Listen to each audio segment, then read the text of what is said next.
الحمد لله نحمده ونستعينه ونستغفره ونؤمن به ونتوكل عليه ونعوذ بالله من شرور أنفسنا ومن سيئات أعمالنا من يهده الله فلا مضل له ومن يضلل فلا هادي له ونشهد أن لا إله إلا الله وحده لا شريك له ولا مشير له ونشهد أن سيدنا وسندنا وطبيبنا وحبيبنا ومولانا محمدا عبده ورسوله أما بعد وقال النبي صلى الله تعالى عليه وسلم مثل الذاكر في الغافلين كمثل الحي في الأموات صدق الله العظيم وصدق رسوله النبي الكريم ونحن على ذلك لمن الشاهدين والشاكرين والحمد لله رب العالمين إن الله وملائكته يصلون على النبي يا أيها الذين آمنوا صلوا عليه وسلموا تسليما اللهم صل على سيدنا ومولانا محمد وعلى آل محمد كما صليت على إبراهيم وعلى آل إبراهيم إنك حميد مجيد أستغفر الله تعالى ربي من كل ذنب وأتوب إليه أستغفر الله تعالى ربي من كل ذنب وأتوب إليه أستغفر الله تعالى ربي من كل ذنب وأتوب إليه حضرت نبی کریم صلی اللہ تعالی علیہ وسلم کا ایک مختصر سا ارشاد گرامی آپ حضرات کے سامنے نقل کیا ہے۔ اس ارشاد گرامی کو سمجھنے سے پہلے تھوڑی سی تمہید عرض کرتا ہوں، وہ سمجھ آ جائے تو انشاءاللہ یہ حدیث بھی سمجھ آ جائے گی۔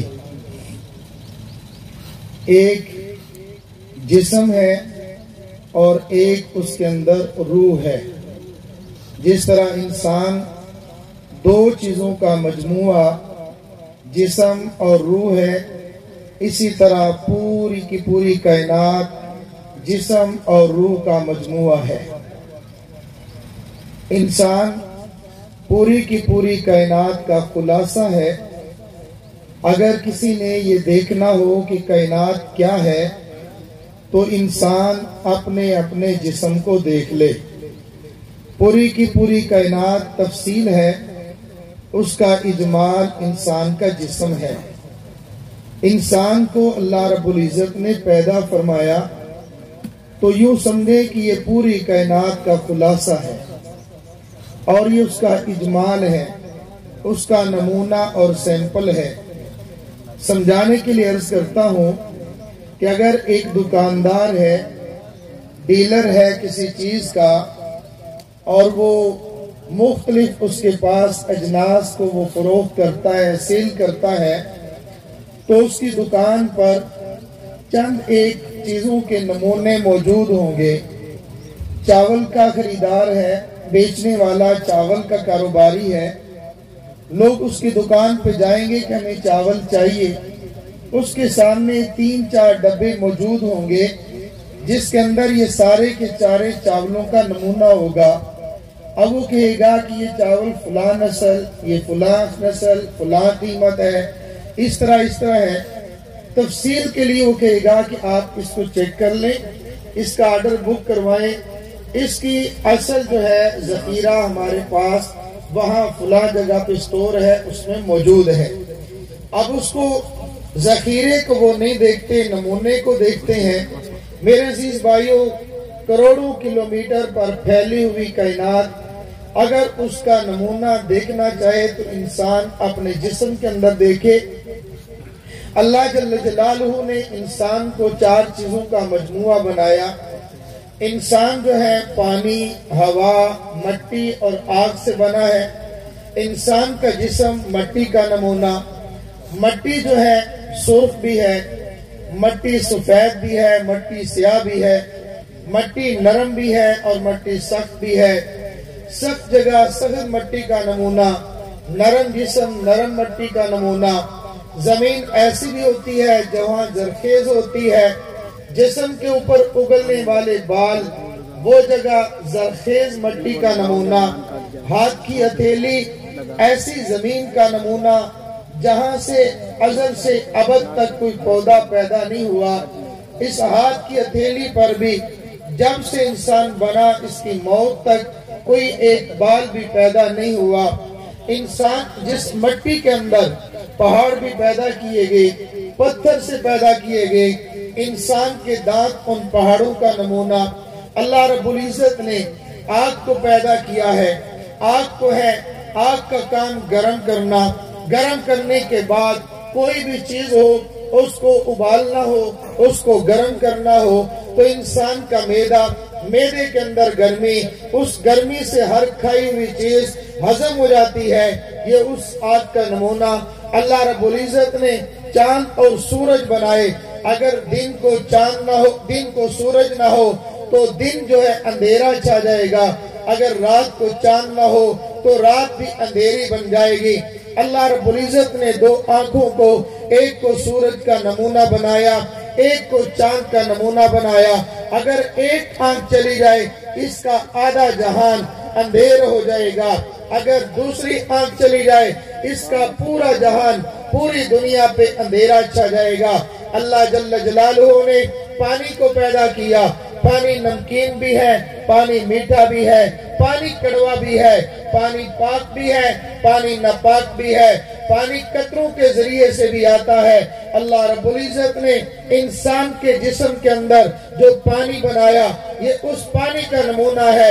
انسان کے جسم کے اندر پانی گرم بھی ہے، پانی ٹھنڈا بھی ہے، پانی میٹھا بھی ہے، پانی پاک بھی ہے، پانی ناپاک بھی ہے. اللہ جل جلالہ نے انسان کو، اللہ جل جلالہ نے یہاں سبزہ اگا دیا، ایسی زمین بنایا جس کے اوپر بعض پودے ایسے لگائے جس کا قد مخصوص کر دیا. انسان کی بالوں کے بال، انسان کے ٹانگوں کے بال، یہ اس درختوں کا، پودوں کا نمونہ ہے جو کبھی ایک حد سے بڑھتے نہیں ہیں. اللہ رب العزت نے ایسے درخت بھی پیدا کیے، اگر کاٹتے جائیں گے بڑھتے جائیں گے، ان کا قد بھی بڑھتا جائے گا. اللہ رب العزت نے یہ سر کے بال پیدا کیے. سر کے بال ان درختوں کا نمونہ، کاٹتے جائیں گے بڑھتے جائیں گے، کاٹتے جائیں گے بڑھتے جائیں گے. اللہ جل جلالہ نے کہیں پہ جنگلات پیدا کیے. انسان کا سر جو ہے یہ جنگل کا نمونہ. جنگل کے اندر اللہ رب العزت نے ایسے جانور پیدا کیے جو نقصان دہ بھی ہوتے ہیں. انسان کے سر کے بالوں کے اندر پیدا ہونے والی جوئیں جو نقصان دہ ہیں، یہ ان جانوروں کا نمونہ. اللہ رب العزت نے حیوان بنائے ہیں. حیوان نقصان دہ بھی ہیں، حیوان مفید بھی ہیں. انسان کے جسم کے اندر جراثیم بنائے.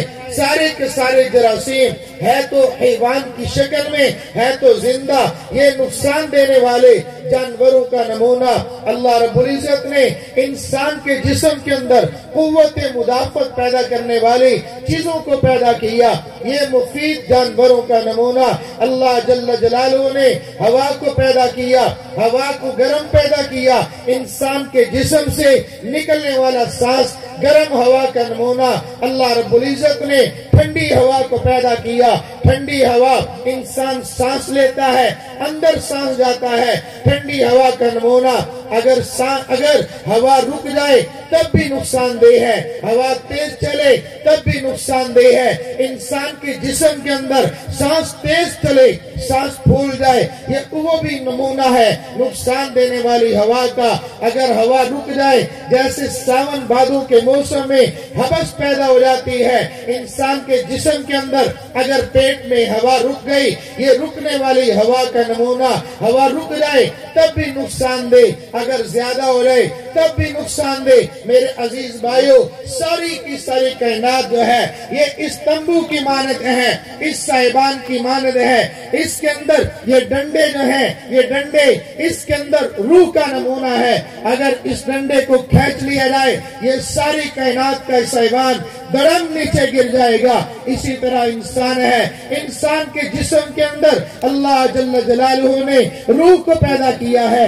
یہ روح جو ہے انسان کے جسم کے اندر، روح جو ہے یہ اس کی اصلیت کا نمونہ ہے، یہ اس ڈنڈے کا نمونہ ہے۔ اللہ رب العزت نے انسان کو پیدا کیا، انسان کے جسم کے اندر دو چیزیں ہیں، ایک جسم ہے، ایک روح ہے۔ میرے عزیز بھائیو، اسی طرح پوری کائنات کے اندر آسمان ہے، آسمان کا ایک جسم ہے، ایک آسمان کی روح ہے، ایک زمین ہے، ایک زمین کی روح ہے۔ کائنات کا ذرہ ذرہ ایک اس کا وجود ہے، ایک اس وجود کے اندر روح ہے۔ اگر اس سے روح نکال دی جائے گی درخت خشک ہو جائیں گے، روح نکل جائے گی آسمان ٹوٹ جائے گا، روح نکل جائے گی زمین کو پھاڑ دیا جائے گا، روح نکل جائے گی پہاڑ ریزہ ریزہ ہو جائیں گے۔ جب روح نکل جائے گی پھر اس کائنات کا ذرہ ذرہ مردہ ہو جائے گا، قیامت برپا ہو جائے گی، قیامت برپا ہو جائے گی۔ قیامت کو روکا ہے اس روح نے، کائنات کی روح نے۔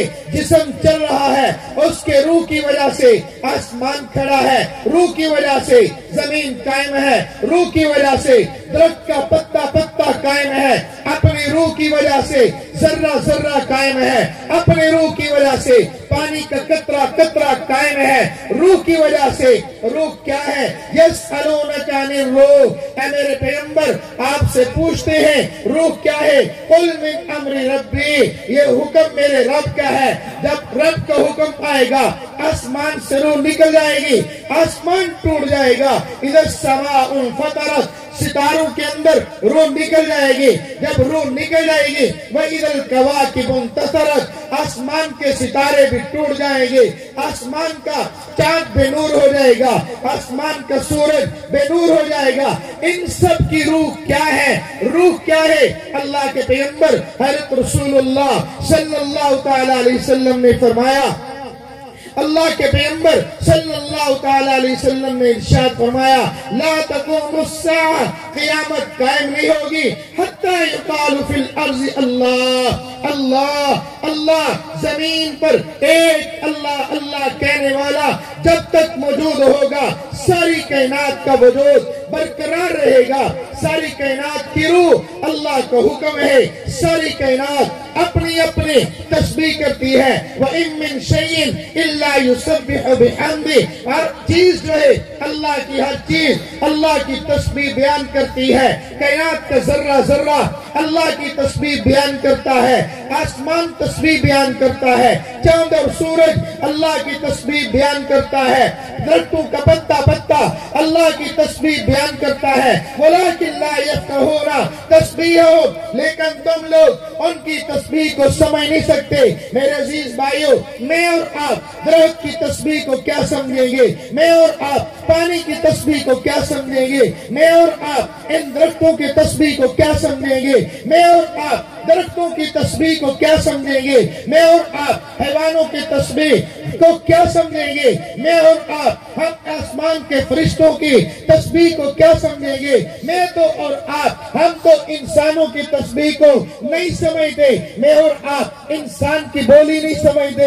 انسان ہر انسان ہے، ہر انسان کی بولی الگ ہے۔ پشتو والا تسبیح کرتا ہے، مجھے سمجھ نہیں آتی، انگلش والا انگریزی میں رب کی تسبیح بولتا ہے۔ زبان تو ہے لیکن زبان کے نکلنے والے الفاظ مختلف ہیں، مجھے کے الفاظ سمجھ نہیں آئیں گے۔ انگریزی جو ہے اس کو سندھی سمجھ نہیں آئے گی، سندھی کو ہندی سمجھ نہیں آئے گی، ہندی کو انگریزی سمجھ نہیں آئے گی۔ ہمیں تو انسان کی تسبیح سمجھ نہیں آتی، ہمیں جانوروں کی تسبیح کیا سمجھ آئے گی؟ میرے دوستو، ہاں اللہ رب العزت نے بعض افراد کو ان کو قوت عطا فرمائی، ان کو تسبیح سمجھنے کا مادہ عطا فرما دیا۔ وہ پہلی شخصیات انبیاء ہیں، انبیاء میں سے حضرت داؤد علیہ السلام ان کے سامنے پرندے اللہ کی تسبیح بیان کرتے ہیں، حضرت داؤد سمجھتے ہیں، ان کے بیٹے حضرت سلیمان علیہ السلام ان کے سامنے پرندے بولتے ہیں، ان کی بولی کو سمجھتے ہیں، ان کے سامنے چیونٹیاں بولتی ہیں، چیونٹیوں کی بولی کو حضرت سلیمان سمجھتے ہیں، درخت اس کی مچھلیاں دریاؤں کی مچھلیاں بولتی ہیں، ہمیں کھانا چاہیے، حضرت سلیمان ان کی بولی کو سمجھتے ہیں، جنات بولتے ہیں، حضرت سلیمان ان کی بولی کو سمجھتے ہیں۔ ہاں سمجھا ہے میرے اور آپ کے پیارے آقا، میرے اور آپ کے پیارے مولا حضرت محمد الرسول اللہ صلی اللہ تعالی علیہ وسلم نے ان کے سامنے اونٹ آ کے شکوہ اپنے مالک کا کرتا ہے، حضرت پیارے پیغمبر نے سمجھا ہے، ہرنی آ کر اپنے بچے کو دودھ پلانے کا وعدہ لیتی ہے، میرے پیغمبر نے سمجھا ہے، پتھر حضرت رسول اللہ کے کہنے پر ابو جہل کے ہاتھ میں کلمہ پڑھتا ہے، میرے پیغمبر نے پتھر کی بولی کو سمجھا ہے، اور جانور آ کر اپنا شکوہ کرتے ہیں، حضرت پیغمبر نے ان کی بولی کو سمجھا ہے۔ ہاں میرے پیغمبر حضرت رسول اللہ صلی اللہ تعالی علیہ وسلم چلتے ہیں، درخت جھک کے سلام کرتے ہیں، ان کے سلام کو سنا ہے، پتھر بولتے ہیں، پتھروں سے نکلنے والی آوازوں کو میرے پیغمبر نے سنا ہے، میرے پیغمبر سنتے بھی ہیں، میرے پیغمبر سمجھتے بھی ہیں۔ میرے عزیز بھائیوں، میں نے عرض کیا ہے، ہم تو انسانوں کی تسبیح کو نہیں سمجھ سکتے، حیوانوں کی تسبیح کو کیا سمجھیں گے، ملائکہ کی تسبیح کو کیا سمجھیں گے، درختوں کی تسبیح کو کیا سمجھیں گے، حجر اور شجر کی تسبیح کو کیا سمجھیں گے۔ تسبیح ہے ضرور، ہر ایک اپنی اپنی شان سے اپنے اپنے حال پہ رب کی تسبیح بیان کرتی ہے۔ ایک انسان غافل ہے، ایک انسان غافل ہے، اگر دیکھا جائے جتنے انعامات کی بارش اللہ نے میرے انسان پر کی ہے، میرے اور آپ کے اوپر کی ہے، حضرت انسان پر ہوئی ہے، رب کعبہ کی قسم اتنی تو انعامات کی بارش کائنات کی کسی چیز پر نہیں ہوئی۔ آپ دیکھیے تو صحیح، صرف سمجھنے کے لیے ایک لباس ہے، ایک خوراک ہے، ایک سواری ہے، کتنے لوگ کتنی چیزیں ہیں۔ مثال کے طور پر اگر ایک جانور ہے، اس کی خوراک، بعض جانور ایسے ان کی خوراک صرف گھاس ہے، جب سے پیدا ہوئے مرنے تک ان کی خوراک صرف گھاس ہے۔ بعض جانور ایسے ہیں جن کی خوراک صرف دودھ ہے، بعض جانور ایسے جن کی خوراک صرف اور صرف گوشت ہے۔ گوشت کھانے والے دودھ نہیں پیتے، دودھ پینے والے گھاس نہیں کھاتے، گھاس کھانے والے وہ دودھ نہیں پیتے، گھاس کھانے والے گوشت نہیں کھاتے۔ حضرت انسان کو دیکھیے، پوری کائنات کی چیزیں اس کی خوراک بن گئی، یہ سارے کے سارے حیوان اس کی خوراک بن گئی، سمندر کی مچھلیاں اس کی خوراک بن گئی، فضاؤں میں اڑنے والے پرندے اس کی خوراک بن گئی، زمین سے اگنے والی چیزیں اس کی خوراک بن گئی، یہاں تک کہ لوہا، سونا، چاندی کشتے کے نام پر اس کی خوراک بن گئی۔ میرے عزیز دوستو، آپ دیکھیے تو صحیح، حیوان ہے، حیوان کے اوپر سواری کر کے نہیں جاتا، اپنی ٹانگوں پہ جاتا ہے، مچھلی کے اوپر چڑھ کے سواری کر کے نہیں جاتا، اور وہ اڑنے والے پرندے کبھی ایک پرندہ دوسرے پرندے پر اڑ کر سفر نہیں کرتا۔ قربان جائیے حضرت انسان کی شان پر، ساری کائنات کا ذرہ ذرہ اس کی سواری بن گیا۔ جس انسان کے لیے مٹی سے پیدا ہونے والا لوہا اس کی سواری میں استعمال ہوا، اس سے نکلنے والا تانبا سواری میں استعمال ہوا، اس کے لیے سونا اور چاندی اس کی سواری کے لیے استعمال ہوا، آج یہ اس کے لیے بننے نکلنے والی لکڑیوں کے پھٹے، بننے والا پلاسٹک، ہر چیز انسان کی سواری پہ استعمال ہو گیا۔ حیوان انسان کی سواری بن گئے، اور فضا پہ اڑنے والی چیزیں انسان کی سواری بن گئی۔ اگر لباس کی بات ہے، دیکھیے تو صحیح، ایک پرندہ جب سے پیدا ہوا جب تک مرتا ہے اس کی لباس، اس کے چند ایک پر ہوتے ہیں۔ بس ایسے جانور جس کی جسم کے اوپر اگنے والے بال اس کا لباس ہے، اس کی کھال اس کا لباس ہے۔ اگر کھال والا اس پر پر نہیں ہے، پر والا ہے، اس کی کھال نہیں ہے، کھال والا، اس پہ بال نہیں ہے،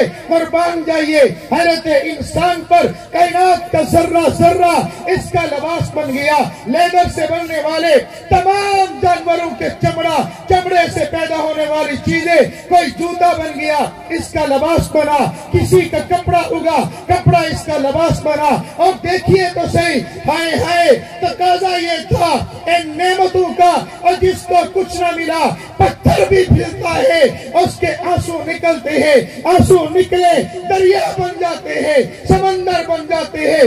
ایک انسان کا دل ہے پتھر سے بھی زیادہ سخت ہے، اللہ کی کھا کے بھی اللہ کا نام نہیں لیتا، اللہ کا کھا کے بھی اللہ کا نام نہیں لیتا۔